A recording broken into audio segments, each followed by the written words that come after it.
ګرانو لیدونکو السلام علیکم. ستاسو پام راړوم د نن ورځې تازه لنډو مهمو خبرونو ته. پیل له ولسمشر غني کوو. ولسمشر غني د غویي 8 منټې په مناسبت په خپل پیغام کې ویلي هیڅوک نشي کولی د زوړ تاوتریخوالي او وحشت له لارې پر افغانانو ځان تحمیل کړي.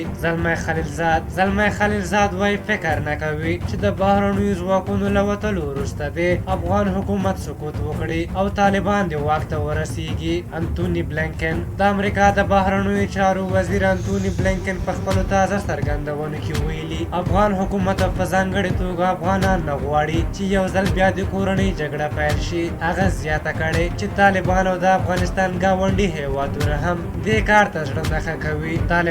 طالبانو د یوې اعلامیې په خپرولو سره له خپلو وسلوالو غوښتي چې پر امریکایي او ناټو ځواکونو بریدونه پیل کړي. طالبانو په یاد اعلامیه کې د دې پرېکړې لامل د امریکا له لوري د دوحې تړون نقض زیات کړی. امرالله صالح د ولسمشر لومړي مرستیال امرالله صالح ویلي چې د هیواد په لرې پرتو سیمو کې اساسي خدمات د جمهوریت له برکته وړاندې شوي. هغه دغه راز زیاتوي موږ د آبادۍ لپاره هڅې کوو خو له بله پلوه وسلوال طالبان د ویجاړولو په حال کې دي. احمد ضیا سراج د ملي امنیت رئیس احمد ضیا سراج وایي کله چې پاکستان د طالبانو بندیان موږ ته وسپاري بیا به د داعش ډلې مشر اسلم فاروقي پاکستان ته تسلیم کړو.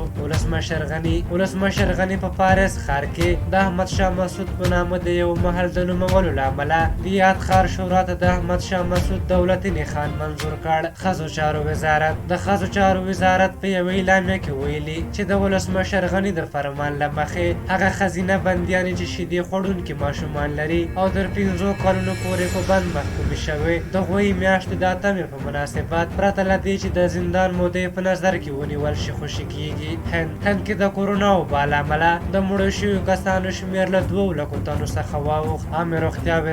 د عامې روغتیا وزارت سرپرست ډاکټر وحید مجرو ویلي چې افغانستان د کورونا وبا له 3مې څپې سره مخ دی. هغه وویل د کورونا 3مه څپه له اول او 2مې ډېره خطرناکه ده او که خلک روغتیایي سپارښتنې عملي نه کړي ناورین به رامنځته شي. او وروستی خبر دا دی چې د ازموینو ملي اداره د هیواد په 25 ولایتونو کې د کانکور ازموینو لړۍ د پیل خبر ورکوي. په هر حال دا د نن ورځې تازه لنډ مهم خبرونه بیا چې ستاسو چوپړ ته راځم په لویه بخښونکي خدای وسپارم. د الله په امان.